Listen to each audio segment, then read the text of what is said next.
Hello creeps! Andy here, it's been a minute, but I'm back, and I'm back with, I'm going to be talking about a great book today. So I've done a few of these videos before on my channel of like the most disturbing books that I've ever read. Keep in mind these are the most disturbing yet still enjoyable books. I know that there are a lot of like different kinds of disturbing books, but these ones you can still read and they're enjoyable. They're not like torture-y or anything like that. And so I will leave the link to other videos like that I've done below. I still stand by all of those books. I think they're all creepy and fun and great. So let's just get into it. So today we're going to be talking about Penpal, and this is by Dathan Auerbach. Dathan? I've had this book for, it's been on my bookshelves for probably like 6 months, and I am so angry that I have not picked it up before this because I loved this book. So we're just gonna get all into this, but just know if you're going to pick up one book that I recommend this year, let it be this one. I'm telling you, this was one of my favorites, if not my favorite book that I've read so far. So this book originated as one of those online, Reddit forums where people can post stories, and then a lot of people liked it and it ended up being turned into a novel. So that is where this originated from. At first when reading this, I did have a lot of questions for the author. There's not a lot of dialogue. It's told from one person's perspective. It's written in definitely a unique way. And so knowing that it started from those forums definitely did clear some ambiguity and answered some of those questions for me. However, I will say that I think that the way that it is written is very smart in what the book is actually about, and we'll get into that in a second. I have heard some people say that they were bothered because it feels like you're reading a forum. I don't necessarily feel like that's how it felt. It just felt like you were seeing events through one person's eyes, and it didn't bother me. But just keep that in mind if you're thinking about purchasing this book, that is what some people had said. But yeah, it did demystify some of those questions that I had for the author, when you're reading and you're like, I wonder why they wrote it like this, or I wonder why there's very little dialogue. Now, I can't give too much away about this. The back is very vague, and I don't really want to give too much of the plot away. The only thing that I'm going to say about this are the things that are covered on the back. I'm not going to tell you anything really that takes place in the book. And please, if you have not read this yet and you are going to pick it up, because I've rambled on about this for 10 minutes about how much I loved it, please do not look up any information. Do not do yourself a disservice. Just trust me on this one. Pick the book up, go into it blind. That's what I did, and the whole time I was just like, that was me reading the book. All I'm gonna say is it's about this man who's looking back in retrospect on his life and piecing together different memories to make up a bigger picture. That's all I'm gonna tell you. And I know it sounds vague, and you're like, how am I gonna know if I want to read the story from that? Just read the story. Trust me, you won't be disappointed. I mean, if you like books the way that I do, and if we seem to have similar opinions on books thus far, after watching some of my videos, you won't be disappointed. I said there's hardly any dialogue. You have that adult perspective of the book. However, it's told through like the naivety of a child. And so it's weird because it's like you're an adult reading this book told through the eyes of a kid. So even though there are very creepy, strange, weird things happening, it's not unbelievable that the child doesn't necessarily pick up on what's going on. I think that it's just told in such an interesting way. I also really, really love the way that it's a non-linear story, because that's how memories work. We all have memories from our childhood that are blurred or distorted or completely gone. People are like, oh, remember when this happened? And you're like, no, I don't, because that's the way that memory works. And so the way that this story is written is just perfect for that sort of like in retrospect, look back at your life type of story. What else? We kind of understand why the child is confused or unaware of some of the events that take place.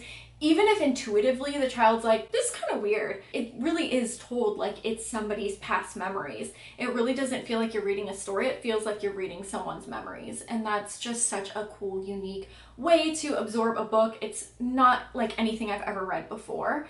I would say if you're reading this book, keep your eyes open, because there are Easter eggs that you collect throughout, and then at the end you have a basket of eggs and you're like, what the fuck do I do with this? But there are so many subtle little things that you pick up on through, and that's again, I think why it's so interesting, because you're reading it as an adult through the perspective of a kid and you're like, don't you see that's creepy? Like something's not right there. It's so good. Oh, it's so good. Okay. I read this book in 2 days. I could not put it down, and I actually saw a review from someone else, and they wrote, I read this book in 2 days like I did, and they said when I wasn't reading it, I was thinking about it. And that is the perfect description of how I felt reading this book.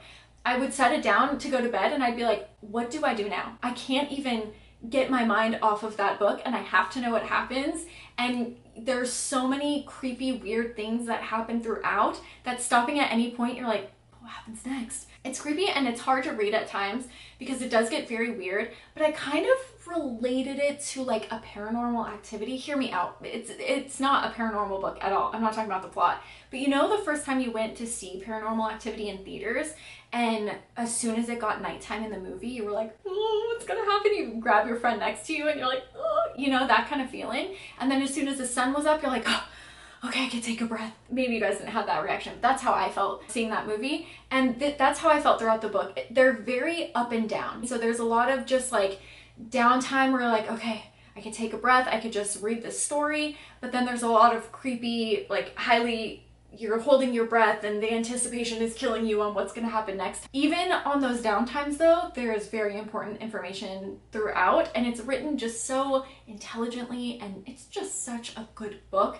that even when, you know, it's calm, you're still picking up on different things that are going on. It's got a lot more than just horror too. It's definitely not like an overly gory book or anything, but it's also got like a bits of coming of age story, not necessarily of like seeing the arc of a person, of a child to an adult, but you do get a lot of those like fundamental childhood memory moments, you know? There's a lot of nostalgia in this as well, of just like being out with your friend and playing outside, and like those like super close friendships when you're a kid where you're together all the time and they're your best friend in the world. But it also forces you to kind of think back on your own life as well and consider your own childhood memories and, you know, the difficult times, the happy times, and the memories that are like faded or altered or, like I said, completely dissipated due to time. It really is just an interesting read, and I think it really makes you look back at your own life while reading about this kid's life. It made me tear up, I'm not gonna lie. There's only one book that I can remember that has ever made me cry, and that was The Outsiders, and I read it in 6th grade, and I just bawled. I read it in a day, and I just cried the whole day. It broke me, and this book made me tear up. I cannot remember one other book that has made me like emotional like this, and for me personally, that's when I know I've found a good book, is when it evokes obviously some sort of emotion. It made me creeped out, it freaked me out, it made me teary, it made me love the book and hate the book at the same time. I mean, it really did just take me on a roller coaster of emotion. So I think it's much more than just a horror story. I think that there's a lot here to dissect and look at. I closed this book. This is what happened. I finished the book, I got to the end, I closed it and I set it down, and out loud, I was by myself, everyone was sleeping, and I said, that's the reason I read books. Books like this are the reason I read books. Books that make you feel the way I felt when closing this, just like an experience I've never experienced before, emotions. Like, this book hit me in a way that a book hasn't in a very long time. It is so good. Like, this was the perfect book for me to read, honestly. Like, it was written for me, I feel like. Honestly, it's unique, it's smart, it's creepy.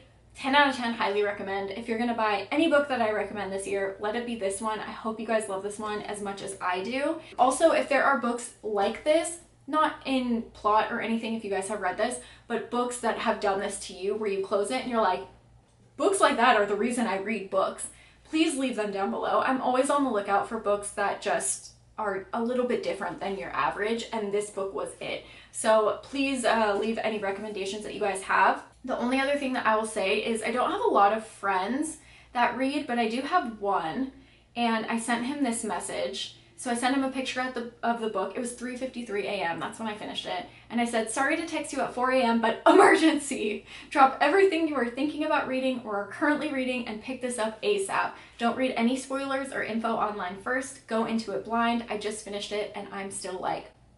And if anybody wants like a creepy book, I will recommend this for years to come, I'm positive. This will also be on my fall recommendations list, so keep an eye out for that video because this deserves to be on the fall list. This is oh, this will get you in the mood for spooky season. It's creepy and fall's just around the corner. That's what I have for you today. Let me know if you guys have read this book. Let me know if it sounds like something you'd be interested in. I know that that's hard to say because I really didn't give you too much of a plot, but the back, I'm telling you, it just says like, it's a kid and he's reliving his childhood memories, trying to reconstruct his past. He's trying to find the larger story, and that's it. Each chapter is a different piece of the puzzle for both you and the narrator, and by the end of it, you will wish that you could forget what he never knew. That's all it tells you, and I think that it's important that you don't know what this is going into it. Honestly, this is just a video for me to try to convince you to buy this book. Wow, what a good book. Yeah, let me know what you guys think about this, and I will see you soon with another horror video. Bye, guys.